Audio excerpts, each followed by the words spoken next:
New World by Greg Haynes. Prologue. I am no one and everyone. I know that statement is very vague and broad, but it is the most fitting of the statements for a being such as I. I am no one and everyone, a face in the crowd that blurs into others, a stranger to be exact, which is fine by me. I prefer the status. It gives me a amount of anonymity that favors what I do.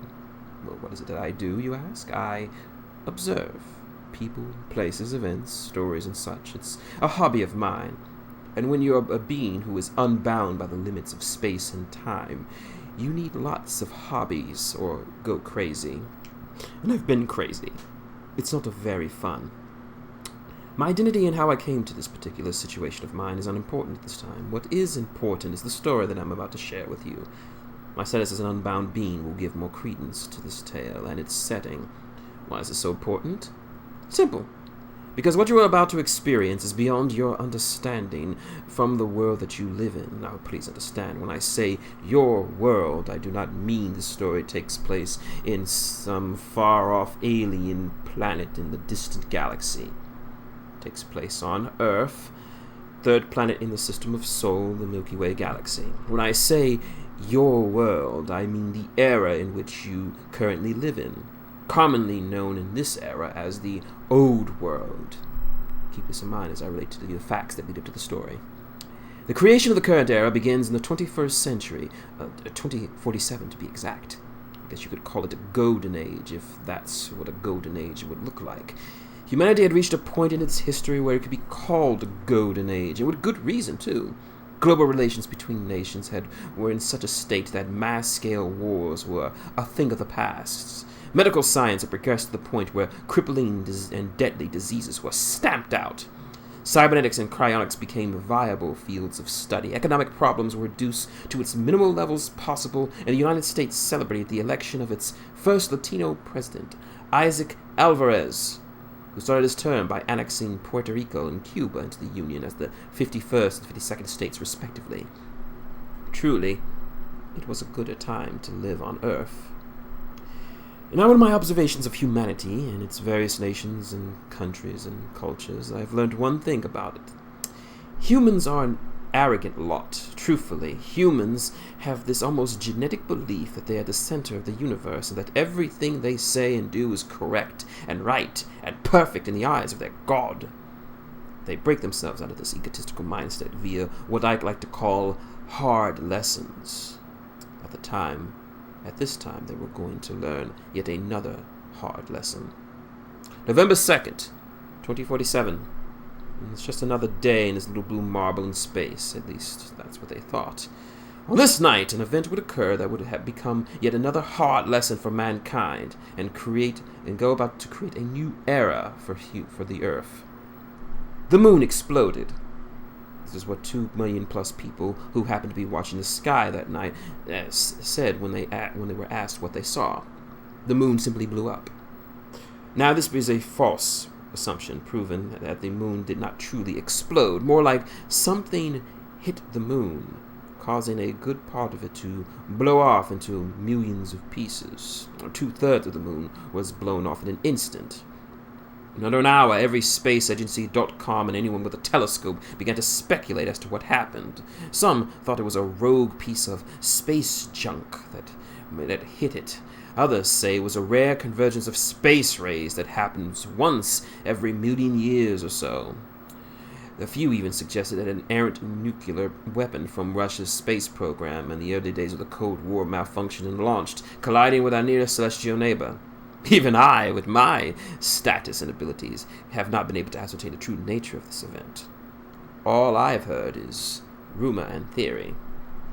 Needless to say, the resulting impact of this was felt almost immediately. Global tidal changes happened almost overnight, with cities such as New York, Los Angeles, and San Francisco found themselves treading water.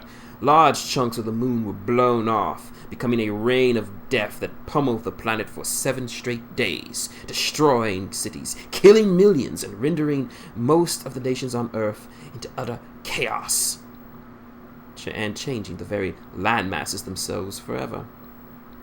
Skyfall. That is the name of this catastrophe will be known by in history. Now, I have no idea who came up with the term or where it originated. It was just something that appeared in history books and newspapers and documents over time. Not that I really care, mind you. It just fit what happened.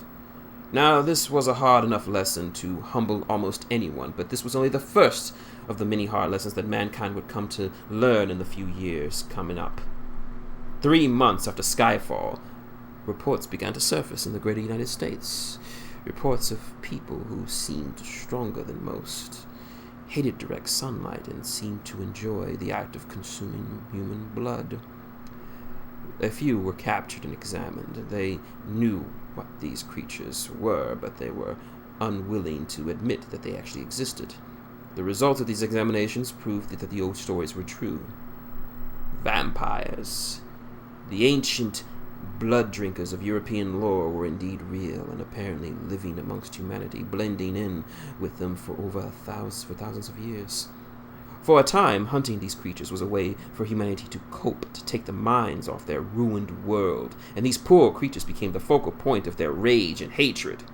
Soon, however, as more and more vampires began to appear in other nations, they began to realize that this wasn't just some random grouping or small gathering of these night creatures. No, this was a nation of vampires, and they would be silent no longer, and they were not alone. The others had hidden themselves in the shadows of history and the veils of myth and legend, but now, in this ruined world, they could and would return. Lycans, the creatures of the hunt, driven by their loyalty to the pack. They were born hunters with the power to shift from man to beast at will. Elves, the immortal masters of magic, hidden in secret houses in the area known as the Bermuda Triangle. Elves prefer to keep to themselves rather than hide amongst the lesser humans. Dwarves, the diminutive race of craftsmen living under the mountains. Dwarves have been building cities of architectural genius since before humanity learned to build straw huts. One by one, these new races emerged, and humans learned that their world, which they claimed to be the other masters of, wasn't just reserved for them alone. Not anymore. Of course, they didn't exactly take this lightly. Thus, we entered the era known as the Chaotic Century. And it's actually more than 94 years, but a century sounds a bit better, I guess. This is a time of bitter conflict between the 3 top races, humans, vampires, and lycans, all 3 battling for what little remains of the world. For a long time, it was something of a stalemate, with no one race coming out on top. That is, until Firestorm hit. It was a virus, plain and simple, a deadly, virulent virus. It always seems that mankind's greatest enemies have always been the smallest of organisms, always brought low by some disease or what have you, and this was no different. It came on suddenly and without warning, sweeping through the remaining human cities like a firestorm, hence the name, of course. There was no cure or proper treatment for it, but none was needed, as, like all plagues, it simply ran its course and died out. But sadly, the damage was done. More than 1 billion humans died in the span of 10 years, more than half of the total remaining population of the Earth after Skyfall. By then, it was too late for them to actually win the conflict. Fighting the virus had put them far behind the war for the world, and in the end, vampires came out on top as the new dominant race of the planet.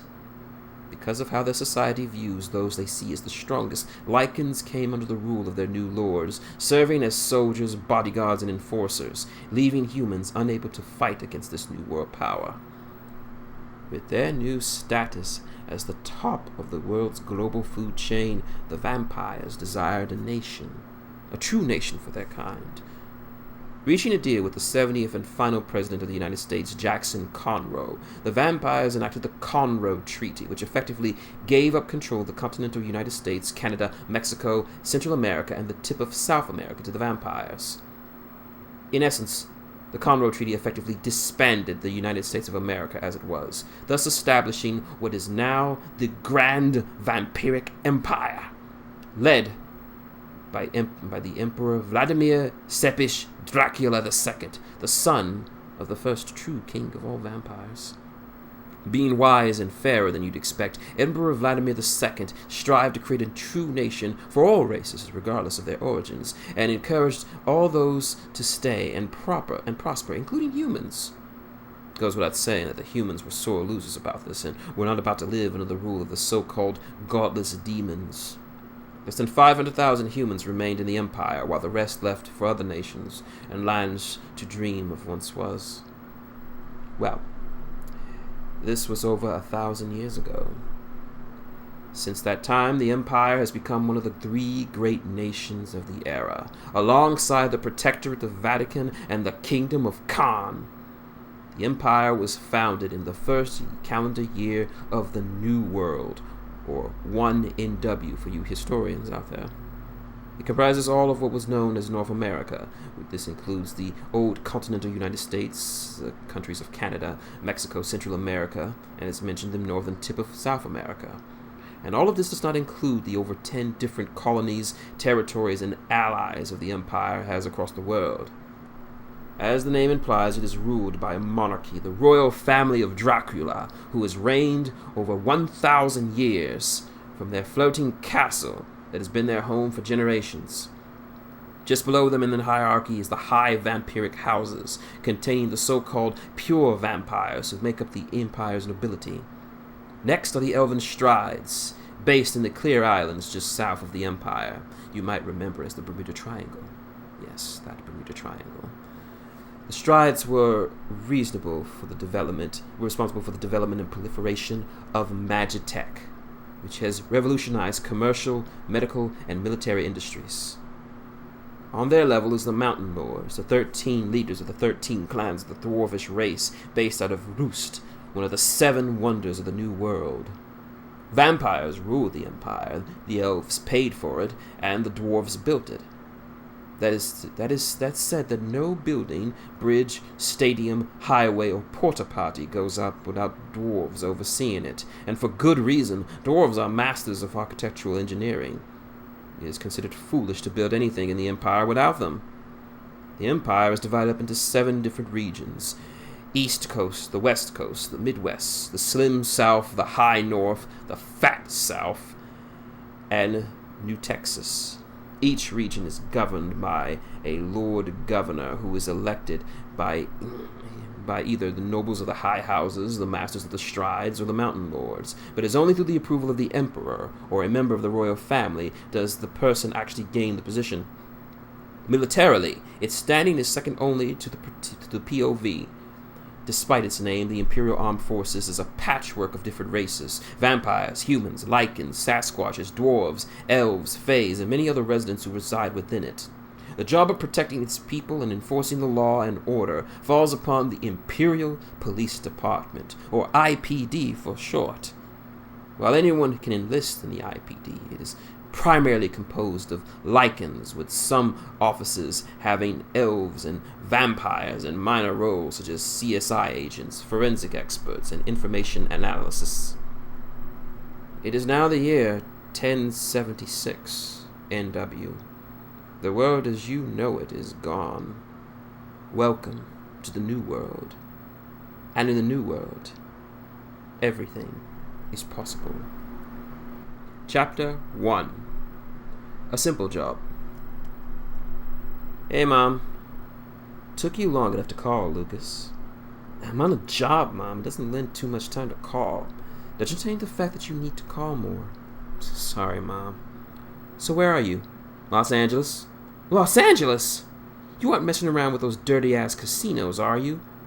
Hells no! I know I have shitty luck, and you know I have shitty luck at gambling. I'm in old Los Angeles. Well, better, I suppose. Is it raining? Is that rain I hear? Yeah, it's been raining since we landed. Are you at least wearing a raincoat? I mean, a proper raincoat, not that dingy piece of crap you wear all the time. It works well enough, Ma. Well, when you get home, use your money to buy a good raincoat, or at the very least a hat. I don't need a hat, Ma. It's not like I get sick anyway. It just means you're due to be sick. Now promise me when this job is over, you will buy a hat. Ugh, fine, I will buy a stupid hat. Happy? Very. Now I won't kill you. I won't keep you. Tell the others I said hi. I will, Mom. Love you. Love you too, dear. Those were the last words exchanged with his mother before turning off his cell phone. This is Lucas Kane. Human. Freelancer. A bit of explanation on that last part. A freelancer is a term given to a person who performs services and duties beyond those of regular law enforcement. They're bodyguards, private investigators, bounty hunters, negotiators, etc. Whatever job is needed at the time, a freelancer does it, for a modest fee, of course. And Lucas Kane is considered one of the best in the Empire. Hence why he is here in this old deserted street across from a hotel in this lovely area known as Old Los Angeles. Old Los Angeles is like it sounds, an old part of the city that was formerly submerged by tons of seawater, up until about 200 years ago when the city enacted the Los Angeles Renovation Initiative. The plan was to unflood the area to expand the city using a series of dams and irrigation systems. These parts were brought back to life and began a series of urban renewals. Sadly, the area has since fallen onto hard times and has become something of a ghetto, a refuge for the worst of society. It is in this forgotten part of the city, of the most visited city in the Empire, that Kane finds himself in. The rain beat upon his naked head with nary a care for the impact of such an act. He ran his fingers through his locks, slicking his hair back with the water. His old brown trench coat, the one that his mother didn't like, did the job of keeping him relatively warm and dry. He placed his cell phone back into his black jeans pocket next to his gun holster. A slight grimace appeared on his face. His large silver boots were caked in mud from the rain and the dirt. I could see that he didn't like the feel of mud in his shoes, but there was no time for personal comfort. There was work to do. Next to him was a large black briefcase, much larger than a normal business-style case anyway. His eyes scanned the seemingly abandoned building in front of him, his mind at work planning the events to come in a few minutes. He reached into his jacket to reveal a pair of tinted goggles and wrapped them around his neck. I wouldn't understand the purpose of such an item until much later. His hand reached into his ear. It was then I caught sight of something in his ear, akin to a hearing aid almost. Tapping the small object informed me that it was some kind of communications device. This was correct, as he began to speak into it into a lower tone. "Testing, 1, 2. Anyone got their ears on?" he muttered. The first voice to respond was that of a woman. "This is Reese. I can hear you clearly, Lucas Kane." The voice was calm and collected and professional, almost cold, but with a hint of nobility on the tip end. "Glad to hear you. Did you find a good spot?" he asked, his eyes casting an outward glance in a vain attempt to catch sight of his partner. Thankfully for me, my eyesight is a bit better than a human's. My zoom-in vision found the position of the woman in question, which was a couple of miles away on top of a building that had seen better days. "Say hello to Miss Reese Fode." She was an elf of 146 years, still rather young by elven standards. The position was perfect as a sniper's nest, appropriate seeing as how this lady is one of the highest-ranked snipers in the Empire. Graduated top of her class at the Callus Military Academy for Elves with near-perfect marks. I could hear her form somewhere being hidden by a special cloth that protected her from the elements and blended into the environment. From her prone position, she held the tool of her trade, a Mark V Alistair Magitech sniper rifle, custom built to fire 500 caliber impact rounds, which were strong enough to punch a hole through solid steel and retain their shape. Her eyes gazed through the specially made custom scope that gave a perfect view of Kane from over 5 miles away. This was the tool of her lethal trade, affectionately called Whisper by its talented owner. Truly, the woman took exceptional pride in her craft. It was not easy to find a proper spot, not in this area at least. But I do have you in sight. Good. Rain not giving you any problems? Please, she said in a dismissive tone. I've worked in worse weather. He smirked at her comment. Always professional, but that's why I enjoyed working with her. A little rain never bothered anyone anyway. That's what I like to hear, Reese. So, no problems with visibility? He asked. Nothing too troublesome. I have you in my sights. And while I'm at it, please refrain from scratching your bottom.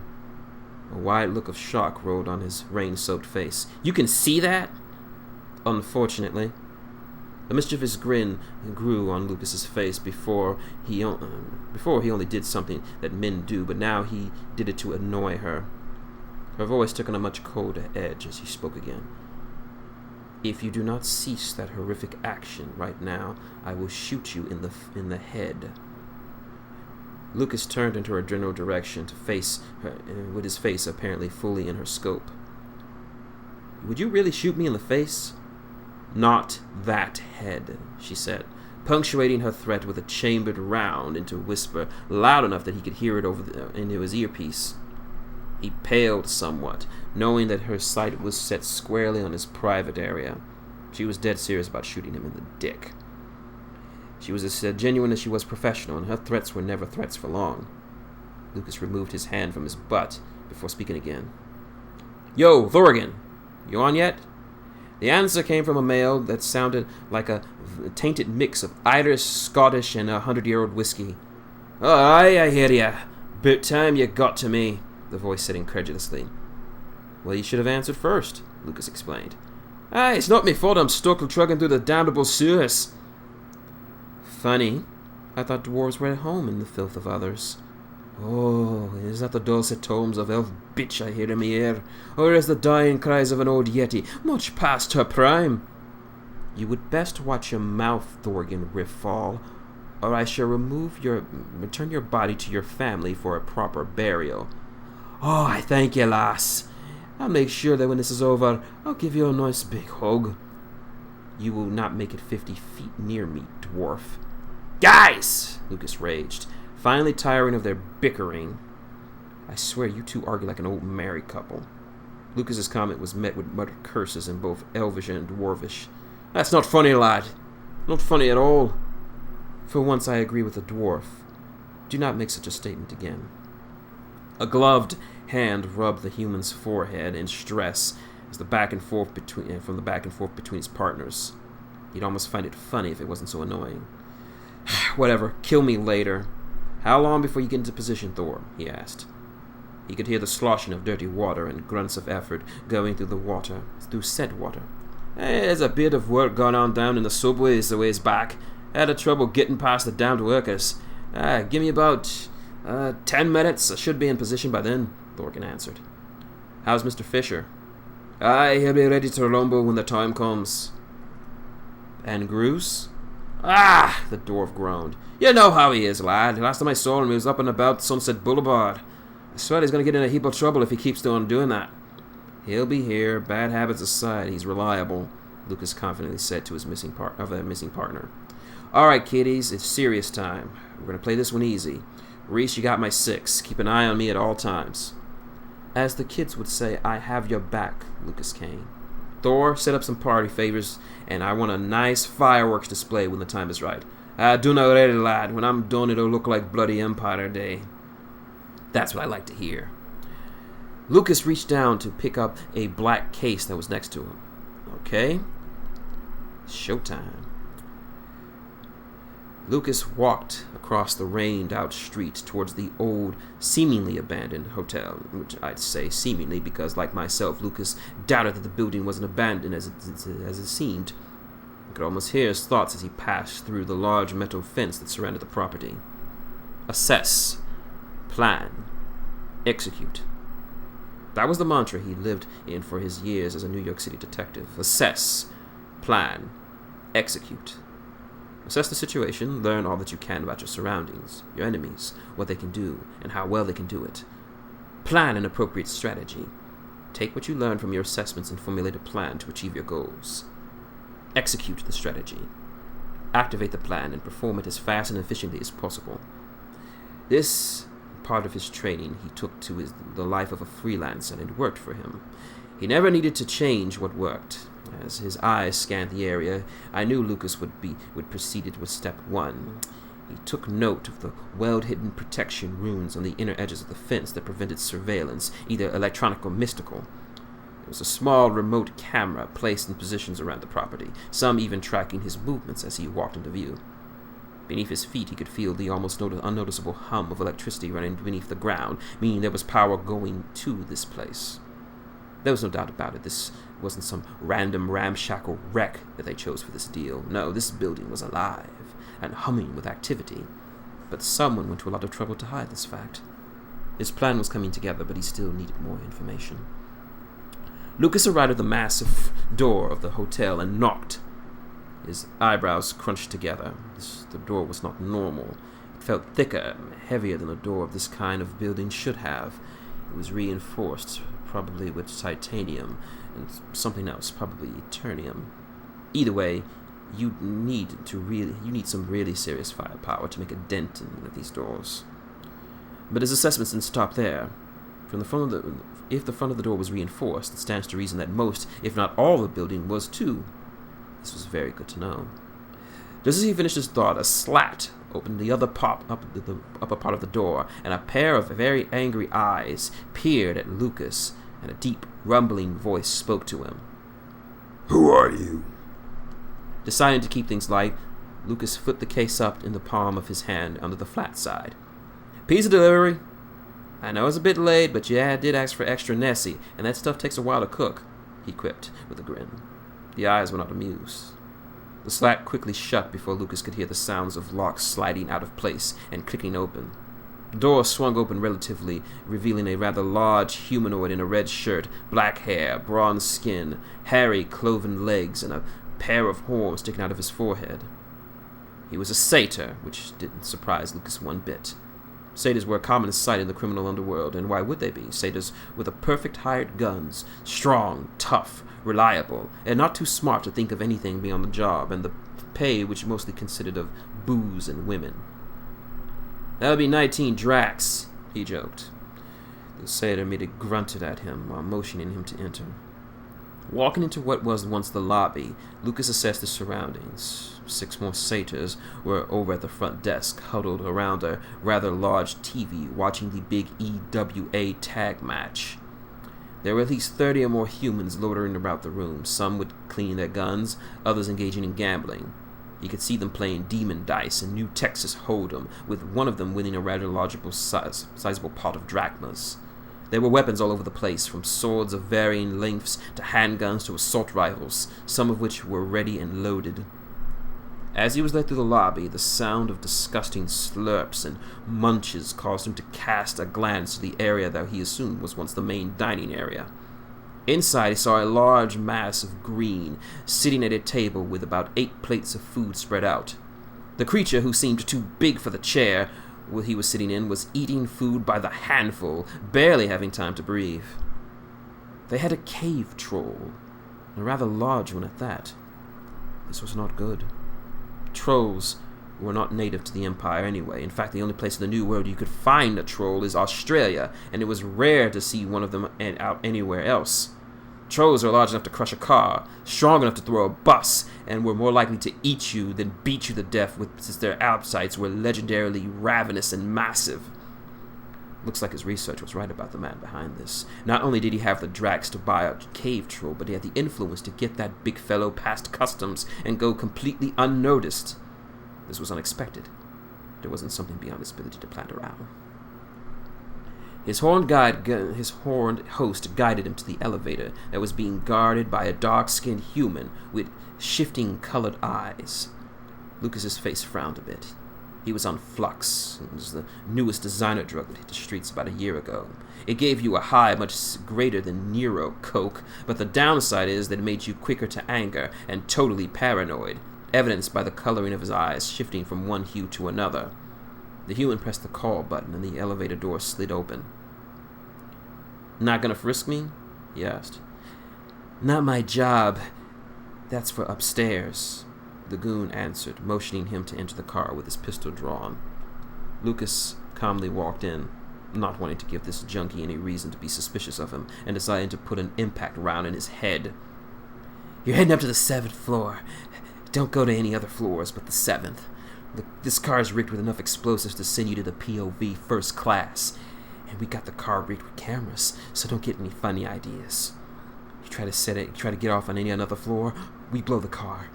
Try to get off and try to get out in any way, we blow the car. Hell, if you scratch your balls, we'll blow the car," he warned. "Now wait a damn minute," stated Lucas.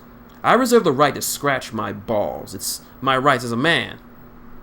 The goon gave him a withering look, just as his eyes shifted from a deep blue to a light purple before punching the button and the doors closed. Lucas steadied himself as he felt the car shudder and move upwards. He had to make sure not to make any unnecessary movements with his arms or hands. If they said the car was wired to blow, he had all the incentive in the world to believe them. Truthfully, they didn't check his case. Thankfully, they didn't check it. That would put a major kink in his plans, which was taking shape as the minutes ticked by. Finally, after he arrived at the designated floor, the door slid open to reveal a tall, well-dressed elf holding a rather large Magitech assault rifle. "Mr. Kane, we've been expecting you," he greeted, motioning him to exit with the gun. The floor was a world apart from the lobby downstairs. Nice new carpeting covered the floor, the smell of fresh paint entering his lungs, and the doors were newly installed with the fronts of the rooms. "Swanky," was all Lucas spoke as he took in his new surroundings. He was more certain than ever that if he didn't know he was one of the worst ghettos in the Empire, he could have sworn this was a new hotel, ready for guests. This boss was not only careful and cautious, but he was used to a certain lifestyle. The gears in his head began to turn. His research was right on the money. The poke of a gun at the back of his back told him to keep moving. Making his way down the hall, he arrived at his destination, the 7th room from the elevator. On either side were 6 more well-dressed elves, similarly armed like the one behind him. In front of the door was a small security table with another elf seated at it, and behind him what he assumed was a metal detector. Fortunately for him, the earpiece in his ear was made of plastic, so it was all but undetectable by modern metal detectors. So long as they didn't search his ear, they would never know he had it. "Mr. Kane, I see you found your way here." "I had good directions," he quipped. "So I take it the case contains the money?" Lucas brought the case up to eye level. "That's right. 50 million drachmas, all new bills, totally untraceable." A pleased look rolled on the seated elf's face. "Excellent. Now, if you will leave the money here, we will complete this transaction." He spoke, reaching for the case, only for the human to pull it back sharply. "Nuh-uh, I don't think so." His words called the other guards to action, the sound of them ready and cocking their rifles. Now, there are 2 important facts about elves that you need to know in a situation like this that are very important. Lucas knew those 2 facts very well that would dictate what actions he would take in the next few minutes. 1. Elves are fast, unbelievably fast. Their reflexes and hand speed were not to be underestimated in the least. Even compared to vampires and lichens, elves can outdraw the best of the best, and humans don't even rate in this regard. And 2, elves were very good shots. That is an understatement on my part. Elves are commonly known to be the most accurate shots in the Empire, whether it be with pistols, rifles, knives, or bows and arrows. When an elf took aim, they almost always hit their targets. Working closely with an elf, Lucas knew very well how good they were when it came to projectile weaponry. Now Lucas was in a quandary of sorts. He could draw his own weapon and probably take out 2, maybe 3 of them, if he were lucky. But 8 elves? That was a no-win situation for him. No, a gunfight was out of the question right now. The gears turned again. He would have to talk his way out of the situation and hope they fell for it. "Mind repeating that again, Mr. Kane?" The seated elf spoke, his hand on his own pistol holstered into his coat. "Now, if you'll let me explain," he started. "I'm a freelancer, and a pretty damn good one if you don't mind me saying so. I've built up a certain reputation as one of the best. Why, you ask? Well, I'll tell you. Professionalism. As a freelancer, it's my duty to perform a job that I've been given to the best of my ability, and this is no different. I've been hired to negotiate between parties A and B requiring the transfer of sums of 50 million drachmas, new bills untraceable from party A, i.e. my current employers, for the safe release and return of their son from the head of party B, i.e. your boss. You know what that means? The only way this cash is leaving my hands is when I give it directly to your boss, not to some security goon." They hadn't shot him yet. Lucas was on a roll. So I say, were I to give you this cash and it doesn't end up in his hands, either because you lost it or decided to go on a shopping spree, then everyone loses.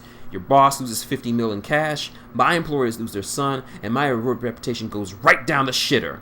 And don't even think about trying to take this case from me, because I assure you that the boss man will not sink a single drac from me, and then you can explain to him why he didn't get his money. So, do you understand, or should I break out the flashcards? Lucas pulled out his intimidation face, something he hadn't done since his days as a police detective, and stared right at the elf's face. For what seemed like an eternity, no one did a thing. The guards had their guns trained on him, and Lucas trained his glare at the seated elf. He noticed his grip on his gun relax before sliding out of his jacket. His bluff had worked. "Fine, you win," he started. "You can see the boss, but you need to be searched." "Of course," said Lucas. "We're all professionals here." The human raised his arms up as the elf stood up and began to frisk him. Almost immediately, he discovered the 2 pistols on either side of his waist. He removed them from their holsters, eyeing them with admiration. "Impressive. Mark II Magitech revolvers," the elf commented. "New Texas models. You don't see these being used anymore. They got style." The Mark II Magitech revolvers were an older model of the standard handguns, sometimes used by various law enforcement agencies within the Empire until the advent of the Mark IIIs. Nowadays, the Mark IIs were more showpieces than actual sidearms, but still a powerful firearm due to the fact that they still used variable rounds as opposed to the modern-day impact rounds. I'll explain what those mean in a little bit. "These puppies would fetch a good price at an auction." "Yeah, I'm gonna get those back."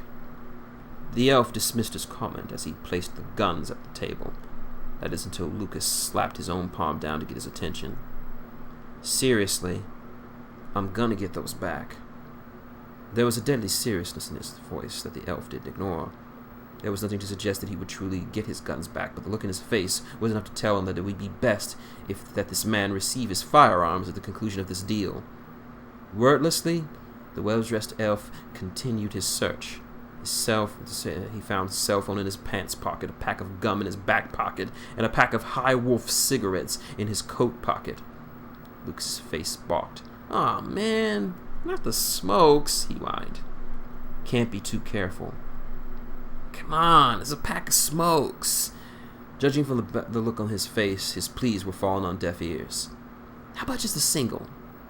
"Can't hurt." The elf considered the request for a moment. Seeing no harm in it, he opened the new pack, removed a single stick of tobacco, and placed it comfortably in his coat pocket. Lucas's face broke into a wide, bright smile. "You're a pal." Thus ended his short pack down, allowing Lucas to pass through the metal detector with ease to enter the room.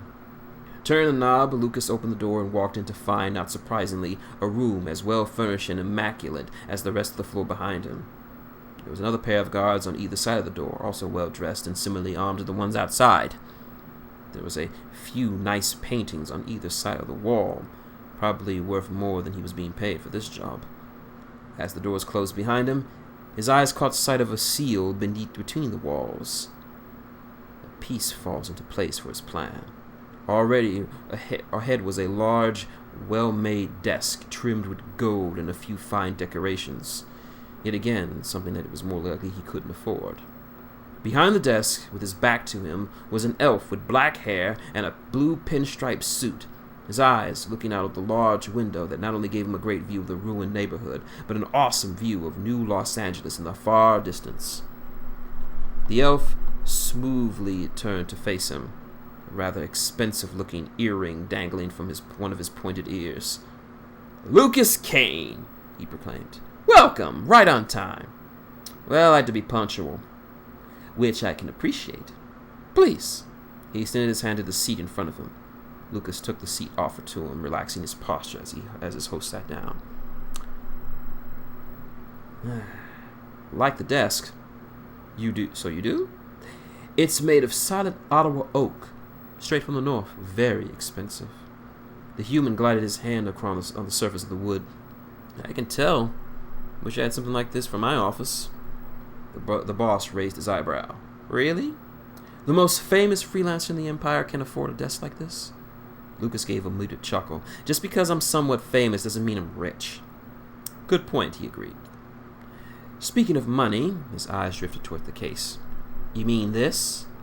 Lucas lifted the object in question. Yep, 50 million drachmas, as per the agreement, and you will receive it once the negotiations are finished between you and I. Oh, really? The elf asked, seating himself behind the very well-made desk. And what's to stop me from, say, ordering my men to simply take it from you? Hypothetically? The elf smirked, bridging his fingers together. Of course. Then, hypothetically, you wouldn't get your money. Please elaborate. Lucas held the object in question higher as he began to explain. You see this case? This isn't just some case I picked up at a gift shop on the way here. This is a custom job made by a very talented dwarf I know. It's a triple encoded lock system based on my own specs.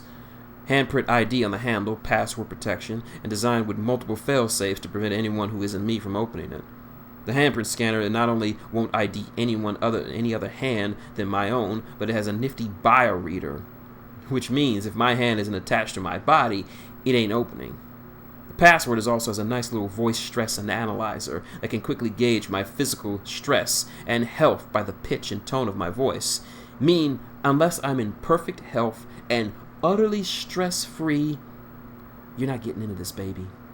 Lastly, if you try to crack this bad boy open by any other means, the seams have pressure triggers along the edge, allowing anyone trying to pry it open will trip a special surprise that will spray the contents with a highly corrosive acid that will turn anything inside of it, in this case money, into a mass of melted slag.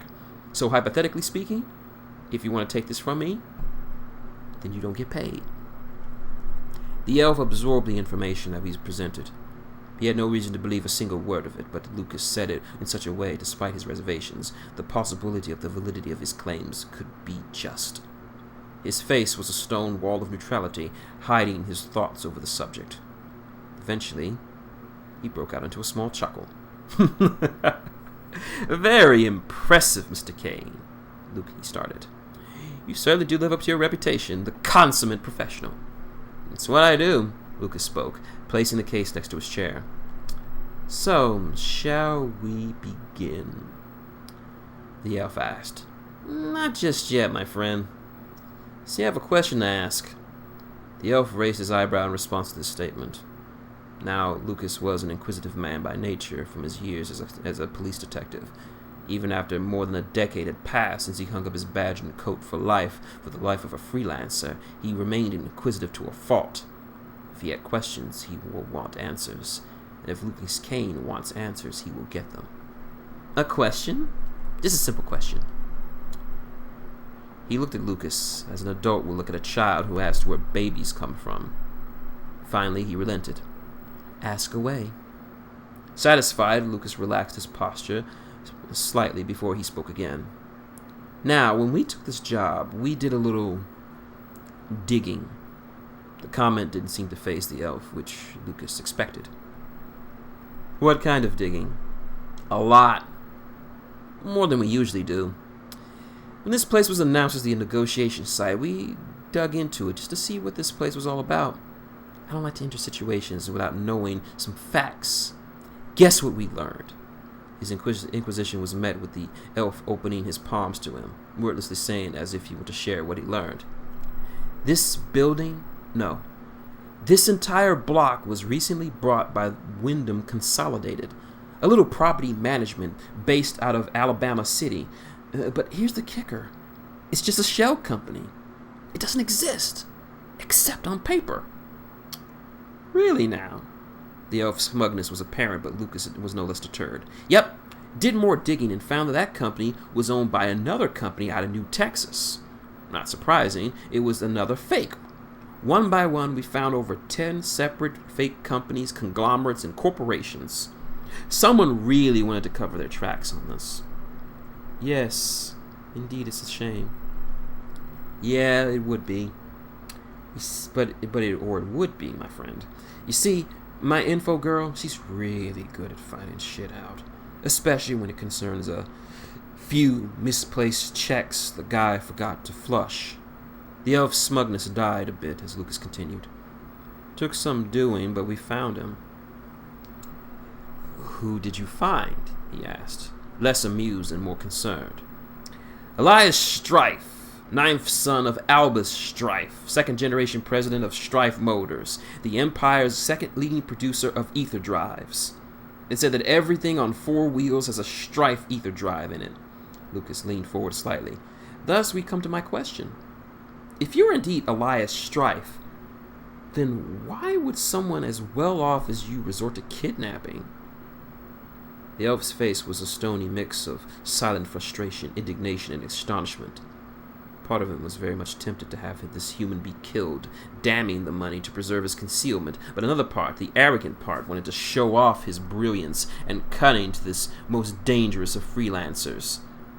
A slow, deep chuckle erupted from his throat. My dear Mr. Kane, you are indeed very good at your job, and here I thought I did a better job at covering my tracks. It's not your fault, Kane said. It's just that my team are very good at what I pay them to do. Strife arose from his seat and turned to the window, looking out at the cityscape around him. Very well, Mr. Kane. I will answer your question with a question of my own. I'm all ears.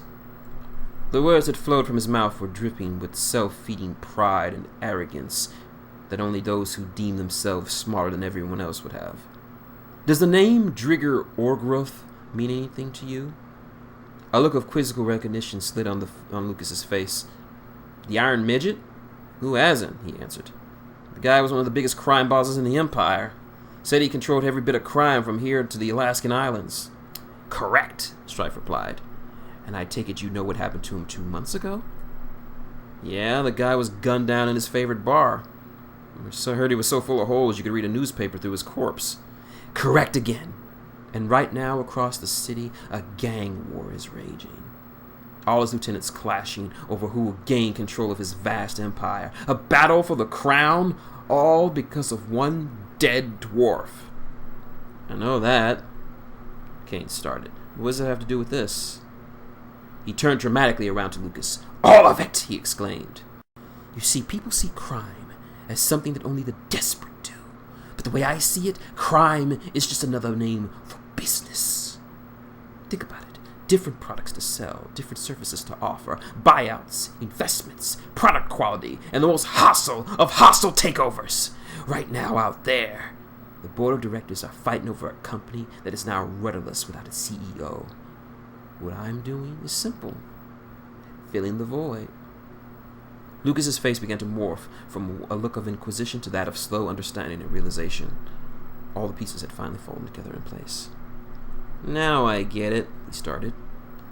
The building, the guns, the goons downstairs, the cave troll, the extra security rooms outside. You're building an army to take his place. There you go, Strife said with a smile. Before I ask the inevitable question of why do I want to take over his organization if I'm rich already, I will simply answer with this. I'm not as rich as you think I am. The freelancer's eyebrow raised in almost disbelief, earning a small chuckle from the host. Rest assured, my friend, my family is quite wealthy. Myself, not so much. Sure, my siblings and I receive monthly allowances that are more than the average person would make in a year, but still not enough to say that I am rich. My father encourages us to make our own way in the world instead of just relying on his vast fortune. When the Iron Midget died, I saw the opportunity to carve out my own fortune, but with the money I was getting so far was far from enough for my plans, and I couldn't very well ask my father for more without giving away what I was planning.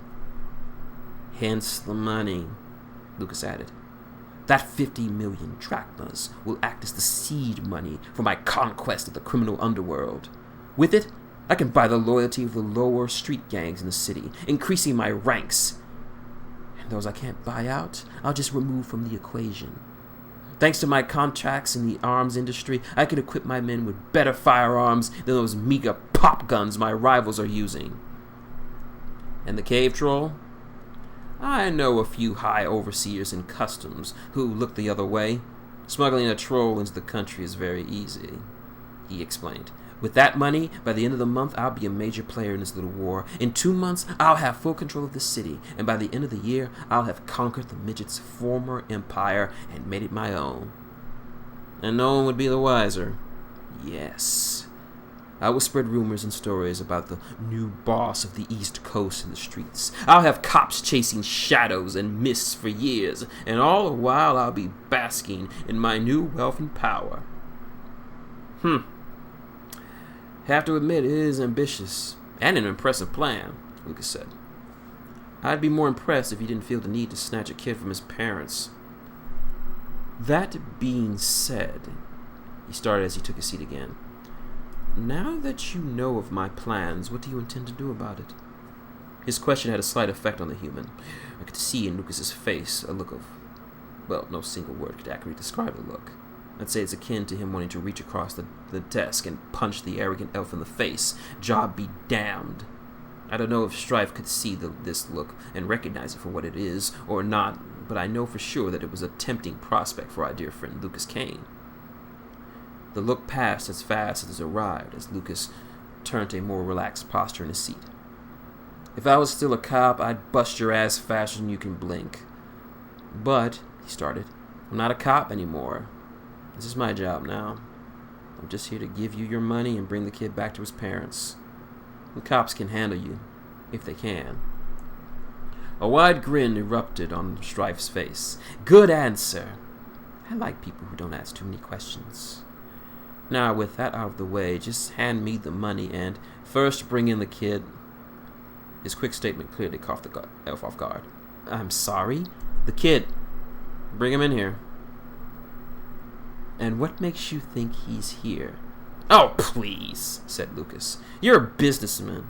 You wouldn't keep an asset like him somewhere where you can't keep a solid eye on him. You wouldn't want someone else to take him or one of your goons deciding to get smart and hide the kid to goose you out of the money. Also, he leaned closer for this next bit. I've been around his kind for my whole life. I know the smell very well, and despite how this room looks, it reeks of him. So why don't you stop playing stupid and bring the kid in already? As Lucas leaned back in his seat, it was clear to anyone, me included, that Strife was once again sussed out by this human. He'd probably admire the guy if everything he'd been planning for months didn't hinge on the money he was getting. He reached into his pocket and pulled out a small cell phone. After dialing a number, he said something in Elvish. I can tell you right now that Lucas didn't speak or understand the language. Never took the time or effort to learn it, even though he works with an elf himself. I, on the other hand, can understand it. All he said was bring him in before turning off the device. A few seconds later, the rattle of the door called the elf and the human's attention as another well-dressed elf entered the room from the side. In his arms was a small silver-furred puppy. Although it wasn't a puppy, it was a baby lichen. A very young one at that. Its age was clear to Lucas since very young lichens had mastered the ability to shift between wolf and man, making them look like puppies to the unformed observer. Poor thing looked utterly frightened, but otherwise okay. This was the last piece that Lucas needed for his plan. Now he could begin. Satisfied, Mr. Kane? Asked Strife. Lucas turned back to him, reaching into his pocket to retrieve the lone cigarette he was allowed. More than enough. Now we can complete this little transaction. He held the tobacco stick between his fingers. Got a light? Ever the good host, Strife retrieved his gold-plated lighter from his desk drawer and gave the light that the wanted. He took a long drag from it, inhaling the smoke into his lungs, causing him to violently cough in reaction. So, the kid for the money? He choked out between fits of coughing and hacks. We have an agreement. Even though he got his money, the elf was starting to feel a bit bad for Lucas, who seemed to be on the verge of passing out. A word of friendly advice, Mr. Kane. You might want to think about quitting. I don't think you can handle smoking anymore.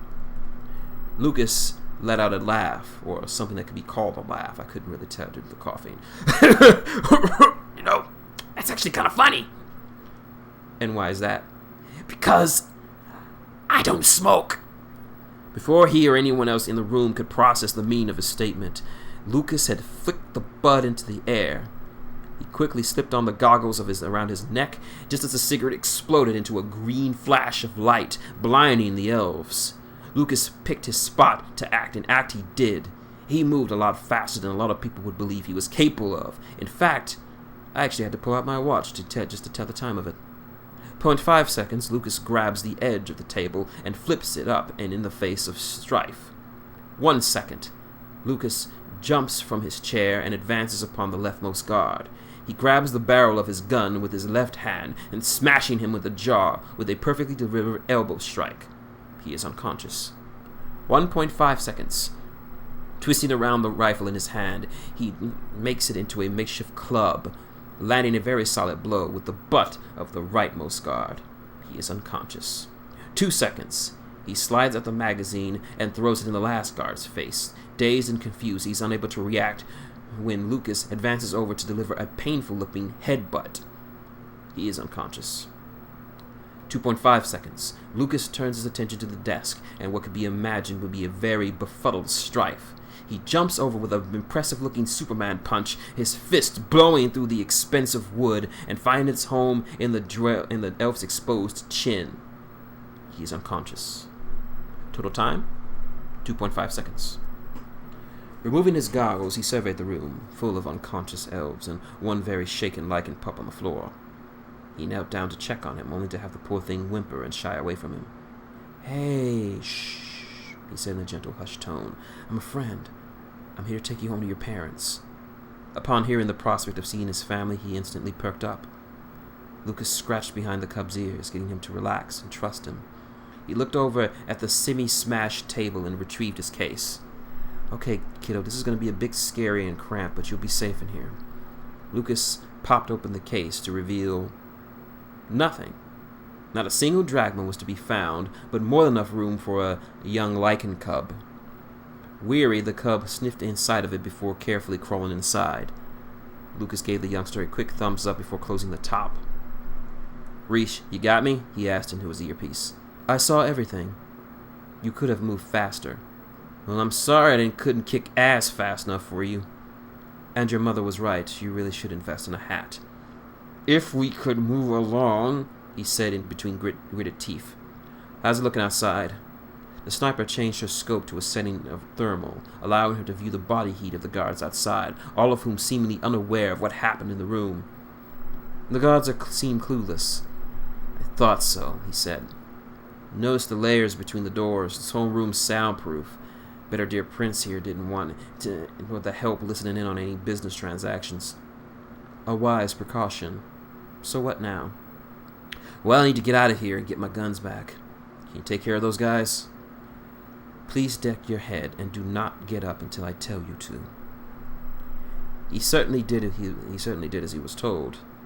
This is what Lucas called Reese's shoot mode, where she focuses wholly on the task of sniping and killing those who deemed no longer deserving of the gift of life, and when she was like this, it was best not to interrupt her.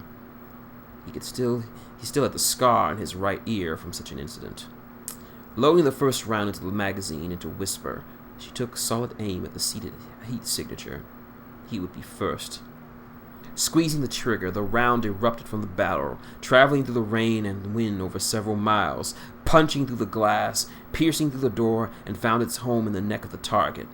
From the perspective of the other 7 men, the only thing they would have likely heard was a muffled grunt from their counterpart. It would also be the last thing they would be able to hear either. With cold efficiency, she let loose 7 shots, each making 7 holes in 7 heads, ending 7 lives. And just like that, 8 elves were killed, and had no idea of the identity of their killer. This was Reese Fold, and this is why she was the best sniper in the Empire. And Lucas couldn't be happier. "You may rise." The human did as he was told, peeking his head through the eye holes of the window and walls. "My dear, you are a beast!" "Indeed," she replied as she reloaded Whisper. Case in hand, Lucas walked out of the room, coming across the bloody remains of his hosts. He gathered up his belongings from the table, chief among them his 2 pistols. "Told you I'd get these back," he said to the corpse from the formerly seated elf as he holstered his gun. "I would not celebrate just yet, Lucas Kane." "What's up?" His tone was much more serious as to match the sudden urgency of his sniper. I am seeing a mass of heat signatures coming up the stairs very fast. I think someone triggered a silent alarm. Shit! How long before they get here? 2 minutes, max. I love pressure, he muttered. Okay, Thor, where are you? Aye, in the basement, said the dwarf. Just clean up the rats. I'm waiting for you, lad. Good, and Groose? Just talk to him. He'll be here in 5 minutes. Well, that's cutting it close. All right, Reese, you're going to have to guide me down. I really don't want to get into a gunfight right now. Understood. There is an empty room 5 doors down from your current position. Go now. Gotcha. Lucas fast walked to the free room, breaking the lock to get in. He quickly shut the door behind him, his back leaned against the wood. After a minute or so, the sound of angry shouts and running filled the hallway. When I say so, head down the stairs. Lucas tightened his grip on the case and readied himself to move as fast and as quietly as possible. Now! With the same swiftness he showed in the room, he snapped the door open and glided into the hall. He caught sight of a mass of goons around the office and the dead bodies. He didn't have time to wait around to see what they were planning. He launched himself through the door and dashed down the stairs. All he had to do was get to the basement and hope he didn't run into anyone. 5 hostiles coming up. Get off on the 5th floor. He complied without a word of complaint. The 5th was not as well made as the 7th. Not that he cared. He just wanted not to run into anyone. There is a stairwell at the end of the hall. Move now. His pace quickened, but not into a run. He didn't need to waste his energy needlessly. He just wanted his luck to hold out. Sadly, the gods are not very kind. What the?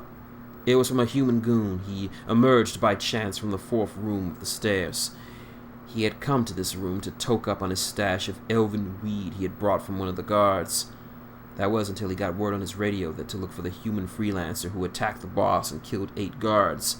He was reluctantly on his way to join the search when he happened upon said human freelancer.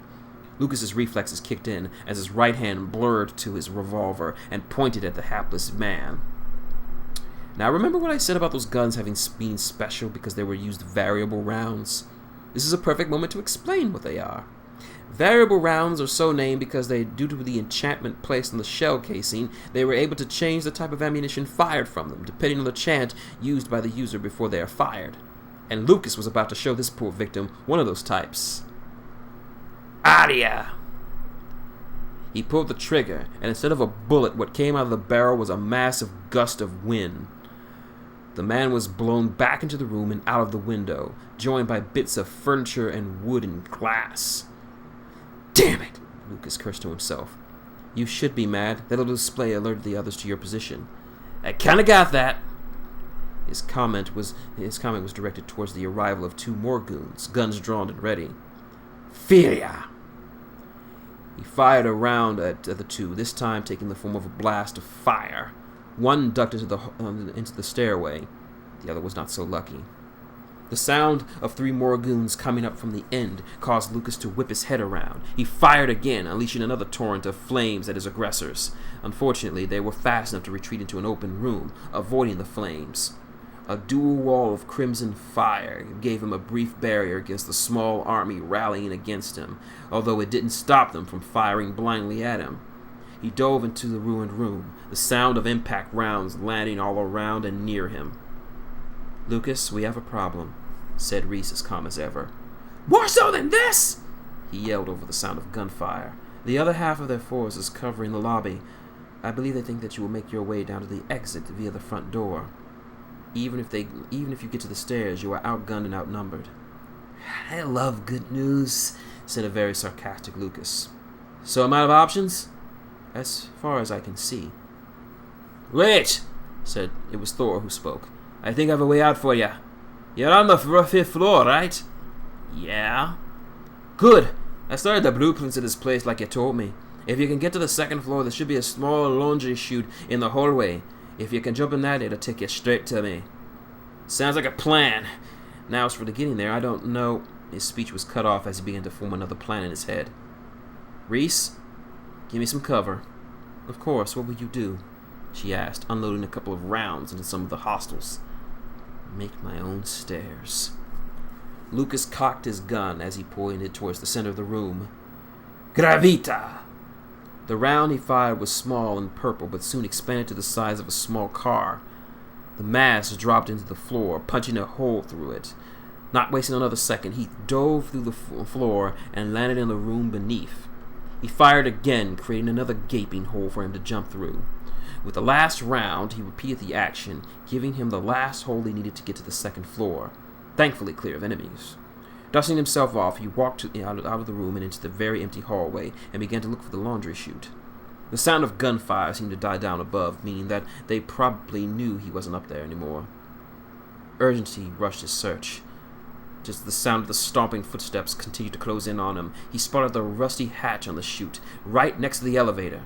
He rushed towards it. He cursed himself as he yanked the rusty shutter open. His face scrunched up as he looked down into the dark crevice leading to his next destination. No time to be picky. He opened the top of the case to see the pup, a bit ruffled, but otherwise okay. Hang on to your tail, kiddo. This next part's gonna suck. The cub didn't have time to wonder what he meant before the lid was shut on him again. Lucas had dropped the case down the shaft, hoping that this lone passenger would be too much for a hard ride. The steps were getting closer. There was no time to think. The human jumped headfirst into the chute, not caring about how rough the trip was for him. If anything were to happen, and it would happen to be next to the chute, they would probably laugh themselves at the various curses and expletives the 37-year-old human shouted as he bumped and bashed his way down the dark metal shaft, completely at the mercy of gravity. He finally landed with a pronounced thud on an old laundry bin, minus the laundry, which could have given him a softer landing. I don't want to do that again, Mommy. Nice trip, have ya? Lucas cast a sour glance up to his diminutive partner, Thorgan Riffall. The dwarf looked no worse for wear, considering how he arrived here and such. His faded red jacket had spots of dirt and filth patched all over it, as was his favorite cap from his favorite baseball team, the Baltimore Saltines. His long jean shorts had few rips in them and tears, no more than normal. His favorite blue sneakers were caked in mud and other things I don't want to think are mud. Nevertheless, he found the effort to smile as cockily as ever, even with his blonde goatee in such a rough condition. Watch what you say, or I'll pull out my old dwarf tossing skills. Talk. Lucas climbed out of the bin, groaning from the fresh bruises he had more likely had gotten by the time this job was over. You got the package? Thorgan gestured to the case next to him. Got it out, by the way, before your glorious entrance. Lucas chose to ignore his comment as he popped the case open to check on his charge. To his relief, the pup was fine and seemingly happy. Oh, look at the wee one, cooed Thorgan. He is cute, isn't he? It reminds me of my dog back home in Roost. Lucas looked at Thorgan in horror. Moogie? He reminds you of Moogie. Yes, Moogie is ugly, he said incredulously. Thorgan's beloved dog was a breed known as a Roostian Bulldog, a large, hardy breed of canine known for his size, ferocious loyalty, and unquestioned strength. The trade-off was that Roostian Bulldogs weren't exactly attractive to anyone else other than a dwarf. In fact, a recent poll of the populace found that 76% of the people firmly believe the Roostian Bulldog is the ugliest breed of dog in the Empire. Moogie is not ugly, Thorgan shot back. He's got character. Reese, in the midst of her sniping, decided to throw in her 2 cents. Lucas is right. Your dog is ugly as sin, and you should be ashamed of yourself for comparing the two. Oh, you'll be as ugly as sin when I get my hands on your lass. The human sighed to himself as the two began to use one of their usual bickering matches. Enough, you two, he ordered, massaging the bridge of his nose. Where's Mr. Fisher? Thor cracked a grin at his question. Over there, he answered. Ready and waiting. He caught sight of Mr. Fisher leaning over to an old washing machine. In this case, Mr. Fisher isn't a person. It was a long black bokin, or wooden sword for the uneducated. It was made of a special type of elasting cedar oak, very sturdy and thick. In some ways, it was stronger than a regular steel sword. As for the name, Lucas named it after a trainer at the academy, Captain Alex Fisher. According to Lucas, the sword was just like him. Large, black, and busted heads if you pissed him off. He took the sword by the white ribbon covering the handle, swinging it around to readjust to its weight. Old friend, it's time to bust some heads. So what's the plan now, lad? Asked the dwarf. Getting there. Reese, how you holding up top? There was a slight pause before she answered, likely taking a head count of the foes. They are now searching downward, but I do not believe they know your exact location as of yet. Groovy, he replied. Thor? Party favors are ready and set to go. Gravy. Okay, we need to get up to the lobby and hold out until Groose gets here. If he says he's coming, he ordered. Reese, get your elven ass down here. Gonna need you closer when the fun starts. Moving. I got the kid. You ready for this, bud? Thor reached into his backpack and pulled out something that looked like a small rod. With a twist, he doubled its length to a more recognizable shape of a shotgun. The Mark V roundhouse collapsible shotgun was Thorgin's favorite weapon to use, mainly because it was so much like him, small in size but packs a punch. Oh, he's ready for this, lad. He punctuated the answer by the nice cock of his gun. Rowdy, you know the way. Just gotta go through that boiler room, cut through the secondary laundry room, small hallway, dash through the kitchen, and we're there. Good, you take point. Oh! And your mum was right. Just break down and buy a hat. Just get moving, dwarf. The dwarf nodded in agreement and headed out the door to the boiler room. He kicked it open with his small legs and casually walked in. Lucas was about to admonish him for going into a room without properly checking, but it died the moment he followed him in. There were 5 dead bodies around the room, 2 human and 3 satyrs. 4 of them had been shot to death. The 5th one's face had been beaten into an unrecognizable mesh of teeth, bones, horns, vomit, and blood. The rats? Lucas asked. Oh, aye. Damn big ones, too. The duo passed over the bodies and into the small hallway that led to the kitchen. This is one of the few rooms in the whole building that was still active, to provide meals for Strife's growing army. Neither of them knew this, or they would have predicted the presence of 3 more satyrs snacking on some bread. Said bread was dropped the moment they caught sight of and aimed their guns. Ah, bloody hells! Thorgan shouted, as the 2 of them dove behind a counter, with a hail of bullets raining over them. Throughout the noise, Lucas could hear the sound of one of them radioing in for backup. Things were about to get crowded. Settling down the case, he drew his fully loaded revolver and fired a few fire rounds at them. Thorgan popped a few rounds from his shotgun while shouting like an insane madman, "Come on, you bastards! I've had better aim when I'm taking a piss!" he roared between shots. This is what Lucas referred to as Thor's insult foo. During fights, he would often shout, curse, throw out insults, and generally just do everything he can to piss off his opponents. In his words, an angry enemy is a sloppy enemy, and a sloppy enemy is a dead enemy. Lucas could almost laugh at the utter insane things the dwarf was yelling between shots. "Come on, you whores! Get your balls up! My grandma can shoot better than you, all of you, and she's dead! Why don't you give your mothers to shoot for you? Oh wait, she can! She's too tired from giving it to her last night!" "You son of a bitch!" one of the satyrs roared, much to Thor's delight. Giving into his rage, the man rushed out and charged them straight on. Thorgan popped over the counter and shot him full of buckshot, dropping him stone dead. As Lucas was reloading, one of the satyrs rushed over to get a bead on him point blank.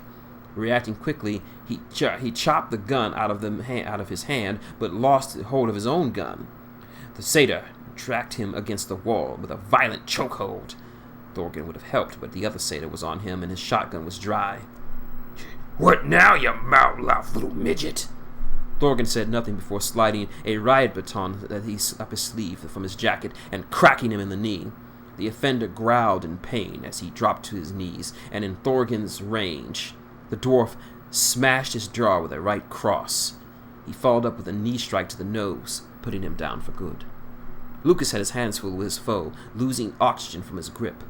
Desperate, He grabbed one of his horns and snapped it off. In mind-numbing pain, the satyr dropped him before staggering back. Taking the chance, he stabbed the beast with his own horn in the chest, killing him dead. He coughed a bit, trying to catch his breath, as he holstered his gun and retrieved his sword and case. He looked over at Thor, reloading his gun. They nodded at each other before heading towards the exit. Lucas caught sight of 2 more men at the door. He flew open with a kick, rocking the door off its hinges and onto the 2. One was out cold, the other was trying to get up. Lucas silenced him with a quick slash of Mr. Parker. Not missing a beat, he ran down the hallway. It was when he rounded the corner that he noticed his small partner was noticeably absent. When he's about to call up to him, the dwarf scuttled around the corner, shotgun in hand. "What kept you?" "Oh, you know." The sound of an approaching mob from around the corner filled their ears. Lucas would have drawn his gun for a firefight, only the mob to be taken out by a massive explosion. "Rat traps." Thorgan smiled as he ran ahead. Lucas shook his head as he followed behind. After a few frantic minutes of running, they found themselves in what could be called the employee break room. Fortunately, it was empty. Lucas peeked out of the door, which led to their destination. The lobby wasn't as crowded as it originally was upon entering, but there were still 10 very trigger-happy men lounging around, muttering to each other about what they'd do to that fucker Kane. "A lot of rats in there," he reported to his partner. "Got something for that, lad." Thorgan reached into a seemingly bottomless backpack and pulled out a rather nasty-looking grenade. "A ripper?" Lucas said. "This is gonna suck for them." Thorgan took position on the opposite side of the door from Lucas. The human grabbed the knob, while the dwarf grasped the pin of the grenade. "Trek! Trek! Utsk!" he counted in Dwarvish. At 0, he pulled the pin and opened the door for Thorgan to throw the explosive into the lobby. Shutting it fast, they took Quiver away from the door as the gathered men questioned what the hell the small object was that came flying out of thin air. I doubt they'd had time to realize they were in danger before it exploded. The blast blew the door off its hinges, and on the floor there were thousands of small spears embedded in the wood. As they looked out in the chaos, they saw that all the men were on the ground, either dead or in extreme pain from the multitude of sharp shrapnel. They learned why Thorgan called it a ripper grenade. The duo walked into the painful mayhem that he created, stepping over the dead and dying bodies of their foes. "Well, that was a lot easier than Lucas's statement was cut off by the arrival of 5 more goons. "Ah, shit!"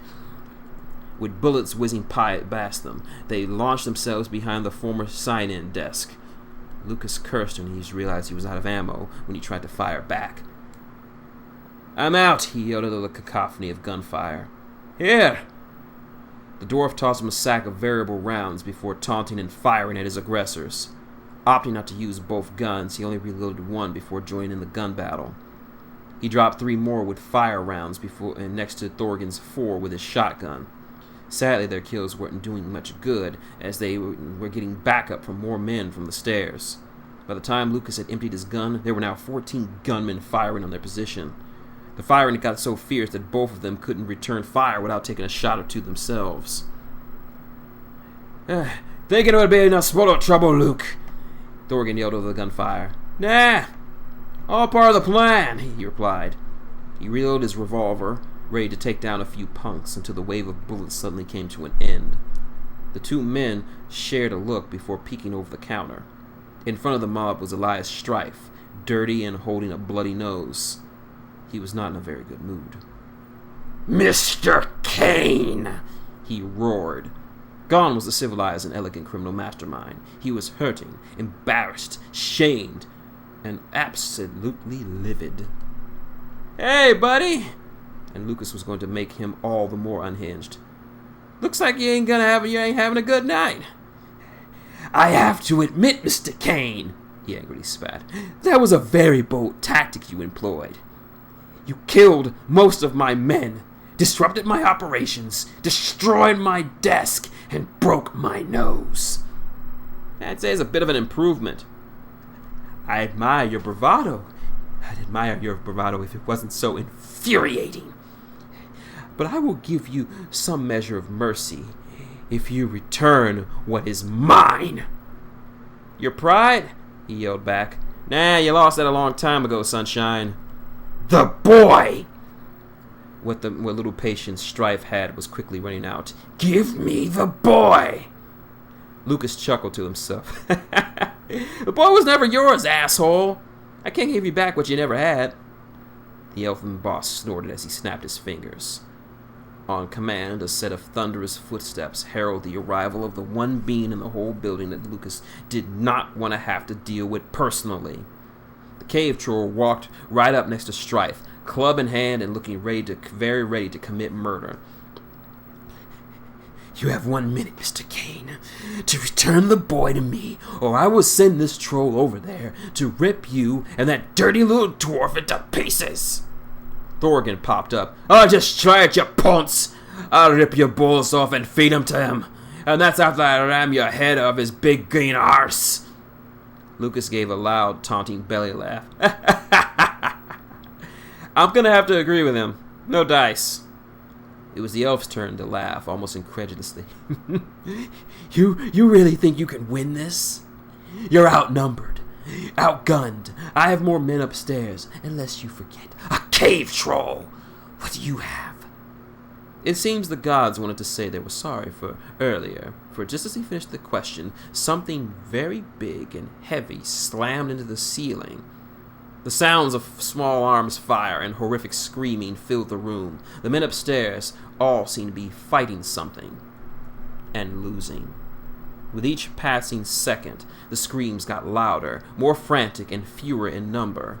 Mixed into it was sounds of something roaring and growling in some kind of language that neither Strife nor his men could understand. All the while they were frozen in morbid fascination and exciting fear. No! Was yelled before a body of a satyr crashed through the ceiling and landed on the ground in a mangled heap. The screams were louder now, as the sounds of bodies and furniture were being thrown about the room above. Behind the mob, another body crashed through, same as the first. The sickening sounds of bones being broken echoed through the room. Just then, a human scrambled out of the first hole, desperately trying to seek safety from the Armageddon happening up there. Just as it seemed he would escape from the unseen terror, his face screwed into one of absolute horror. No! God, no! Please! He begged as he was dragged back up.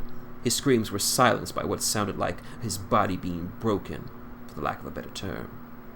Then, there was nothing. The screams died out.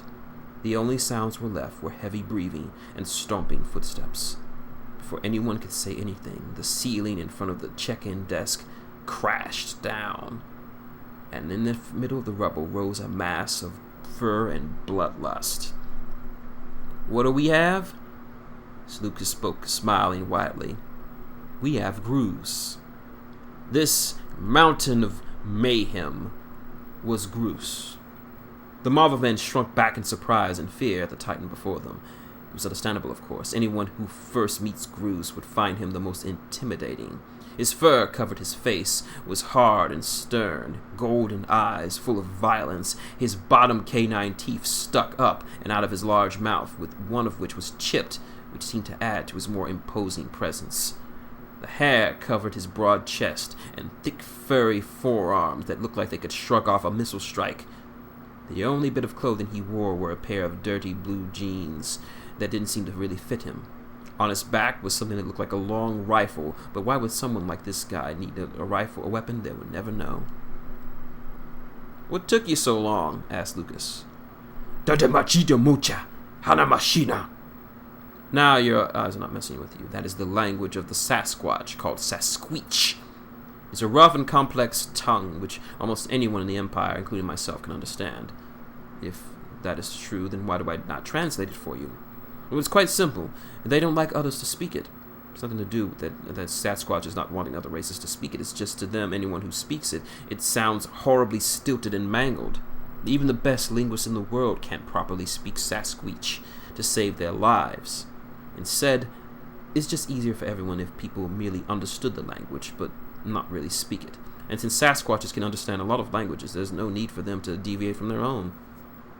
You were doing that again, weren't you? Lucas said. Nanema! Montecachika! He pleaded almost like a child before an angry parent. He's lying, Thorgan chimed in. He was doing that again. Nanema! Nanema! You're gonna catch something if you keep doing that. When the trio were busy discussing Gruce's personal habits, the mob were frozen in fear. Safe, save for Strife and his cave troll. What are you doing, you fools? The elf said. Get them! But his orders fell on deaf ears.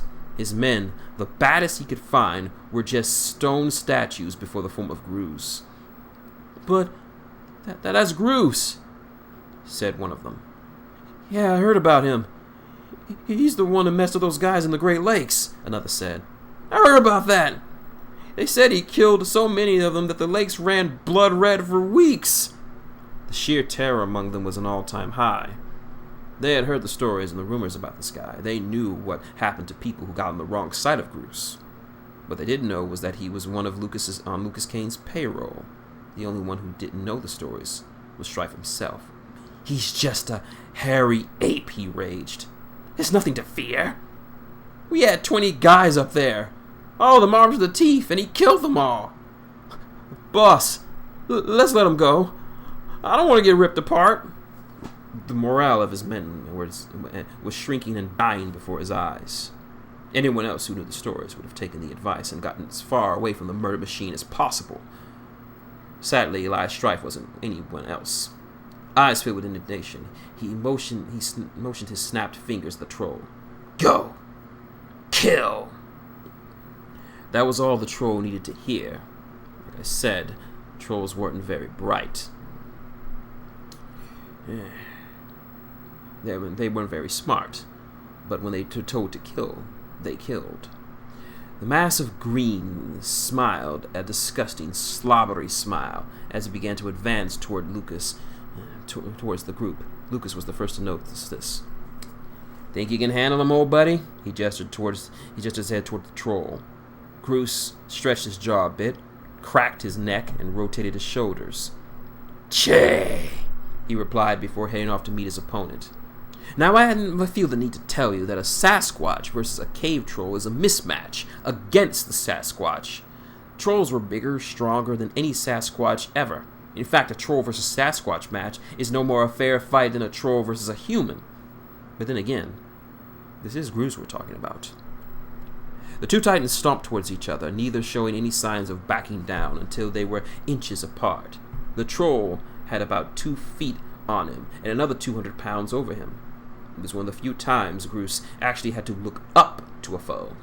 But even as the troll snarled at him, slobbering oozing from his mouth, Gruce was unmoved. There was not a speck of fear, doubt, or intimidation in his eyes or in his body. All that was coming from him was the strong urge to beat respect into this creature. Sumashe shimata, nichaka homas, se, achafupela. He threatened, or at least what I assume is a threat.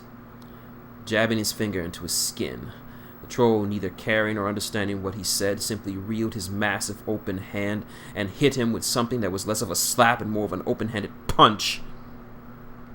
The shock of the blow was enough to shake the windows and rumble the ground. Strife smiled smugly at the results of his investment. I mean, such a blow could kill a vampire, human or lycan. But then again, this is Gruce we're talking about. Not only was he still alive, he wasn't even off his feet. His body just leaned over from the force of the hit. He slowly righted his posture, rubbing the side of his face as he did. He merely nodded before he spoke again. Shalmita.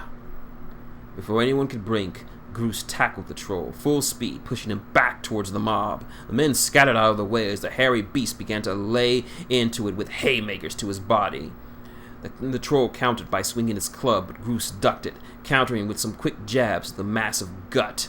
It swung its club again. This time, Gruce caught it with one hand and gave the forearm a nice punch. The blow caused it to lose its grip on the weapon, which was now in Gruce's hairy hands. Taking one look at the club, Gruce shook his head and snapped it in half like a toothpick, before he punched it in the face. The troll staggered back, hurt and shocked, while the Sasquatch merely advanced upon him, ready to dish out more punishment. I could only imagine the troll's thought processes. This particular troll had always thought it was pretty damn tough, having survived the outwilds of Australia for all of his life. Dozens of trolls and goblins and any other things that humans don't even know existed tried to take it. They all failed. Nothing was as strong as it. And there was this small, hairy thing, this Groose. It was beating it so easily. It was unthinkable for it. He's bigger. He should be winning. It was all around this time that both the troll and Strife finally started to understand why the men were so damn scared of him. This is what was meant to look in the face of the strongest and most notorious Sasquatch in the Empire. This is what violence and pain and death looked like. This was Groose. Kill them, the elf muttered. Kill them! Kill the brute! Kill the dwarf! Kill Cain! Kill them all! It took a few seconds for his raging order to register to his men. Those few seconds were all a certain sniper really needed. Before the first goon fired his rifle, an impact round dropped him like a swatted fly. The next muttered a half curse word before he met the same fate. As more and more of them started dropping, Lucas and Thorgan took the opportunity to resume the gunfight, and thanks to the panic from before watching from Groose utterly destroyed their strongest member, the mob was in complete disorder. Shotgun rounds and fire shots cut through the men to ribbons, while Strife took cover behind a convenient pillar. Elias Strife, ninth son of Albus Strife, watched as months of planning and bargaining were gone up in smoke. His money was non-existent. His men were now either dead, dying, or maimed, and his greatest investment, the cave troll, was being beaten within an inch of its life. This was the end of his ambitions, all because of a human. His thoughts were interrupted by the pieces of pillar erupting in his face, a result of a fire round from the gun of the aforementioned human. The stony shrapnel temporarily blinded him. As he rolled around the ground in pain, he barely could make out his own painful grunts, the final death rattles of his cave troll, as Groose punched his face into a green blob of gore. After a minute or so, the battle had ended. Most of his men were dead, and those who weren't probably wished they were. Groose gave the troll one final punch before roaring in triumph over his victory. "Oi, Groose, my lad," Thorgan said, walking over to his large friend. "I do love watching you work." The Sasquatch just smiled sheepishly at the comment. "Sasha, me no chica-cha," he replied. Don't be so modest. Hey, after this, we'll head up a pub and get a pint. Sound good? Che. Strife, his vision cleared up by now, crawled over to one of his deceased minions' guns, hoping to lay a shot on one of his hated foes. All he got for his efforts was a shattered hand as Mr. Fisher impacted on it. He howled in pain as Lucas stood over him. He said. "No gun for you tonight." The elf clutched his hands, tears streaming down his dusty face. "You liar," he growled. "You said you wouldn't stop me. This isn't part of your job. You were supposed to exchange the kid for the money." Lucas leaned down close to him. "Yeah, I kind of lied about that part." "What?" "I wasn't lying when I said I'll always follow through the job I'm given. The thing I lied about was the job itself. You see, my job wasn't to exchange 50 million drachmas for my employer's kid. It was to get the kid back and put you and everyone else involved in the kidnapping in the ground." This was a hit. Strife never thought of this possibility. The parents would actually hire Cain just to kill him. "Of course, dumbass!" Lucas exclaimed. "You kidnap a lichen cub. Do you really think a lichen family would just gonna let you off the hook for taking their kid? Shit, you're lucky they didn't decide to send a full death pack after you. They'll do far worse to you than we could have ever done." "So, what now?" "Well, the family doesn't know what we know. Your face, your name, your family, that's all us. So I'll cut you a deal." What kind of deal?" "You go back to your normal life. Back to your mansion, your money, your family, and forget about doing this ever again. I'll go back to my bosses and say every last person involved in this kidnapping and for their son is dead. Take the deal, or have Groose come over and crush your head like a grape." Strife cast an eye to Groose, grinning like a maniac and striking his open fist with his fist. After all the chaos that these people had wrought, he believes it. Any one of them could kill him right now, and there was nothing he could do about it. If I were you, lad, I'd take it, added Thorgan. I agree. The human grinned at the acceptance as he straightened himself up. Good. You're a smart guy. Now, we should take the kid and our leave. You might want to call an ambulance for these guys. Well, the one's still alive. He turned on his heel. Okay, boys. Let's not keep our dear sniper waiting. Let the harpy wait, exclaimed Thorgan. Thorgan! Dorshashirja! Riseshermisha!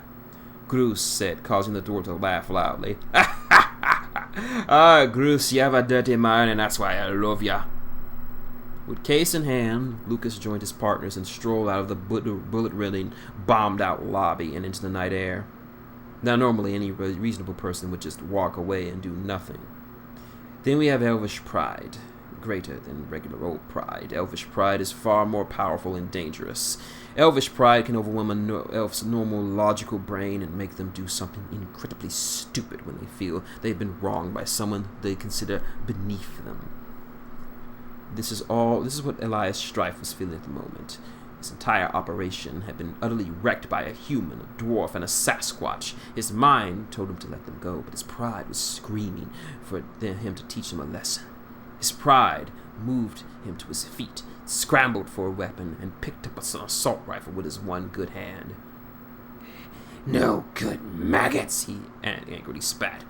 I will be the new master of crime. I will not be insulted like this. He struggled with the gun, with his only good hand, but he was adjusting well enough. Halfway across the lot, Thorgan nudged Lucas a bit.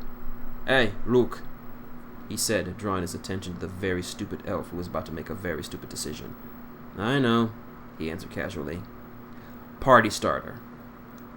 Lucas, dwarf, reached into his pocket and handed him a small remote. Lucas Kane! The injured dwarf screamed. Turn around! I want you to see who kills you! Said human merely sighed to himself, muttering something about the stupidity of some people.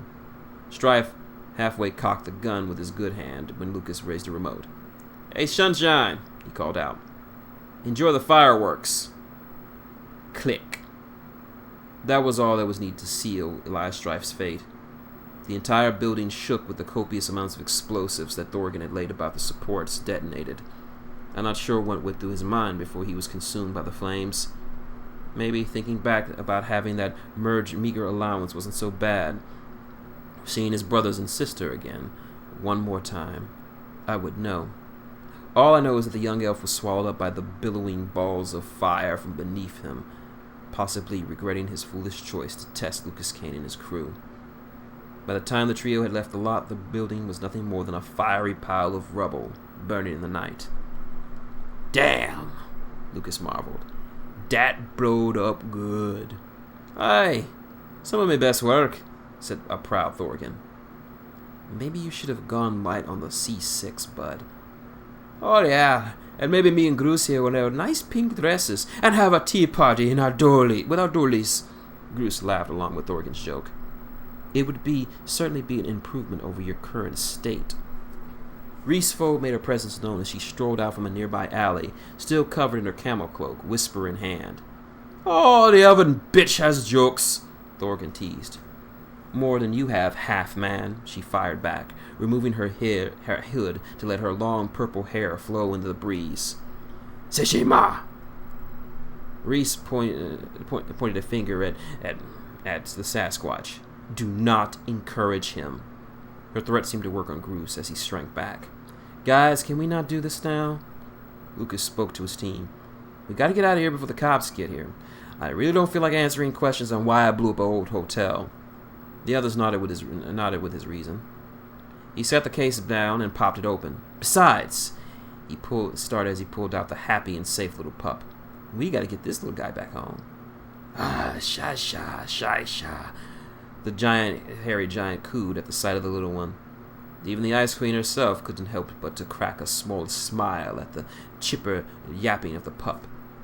He is cute. For a lichen. Ah, you can do better than that.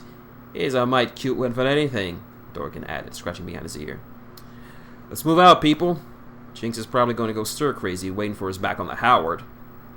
Without a word, the dwarf, the elf, and the Sasquatch followed their leader, as he, with pup in hand, walked down the street, hopefully able to catch a bus to the airport without anyone asking too many questions as to why they were armed as they were. This was their team, and why I enjoy watching them. Bicker as they might, with their strange habits and quirks, theirs was a team built on respect, trust, and friendship. This unique bond was the main reason why they were able to succeed as well as they were able, and why they were the best team in the Empire. Luke! What's up, Bruce? Chichimasha macha! Chuchamaka kumate checha! He said, motioning with his hand over his head. Not you, too! Yeah, even he thinks so. You need a hat, lad. Possibly a bowler or a fedora. I don't need a friggin' hat! A sombrero. You could pull off a sombrero, lad. Or how about a top hat? Sonin machatisha! That could work, too. That's it. I've had enough. You're all fired! When we get back, turn your keys and get out. But you did not give us keys, Lucas Kane. Then I'll have some keys made, give them to you, and then you can turn them in. Happy?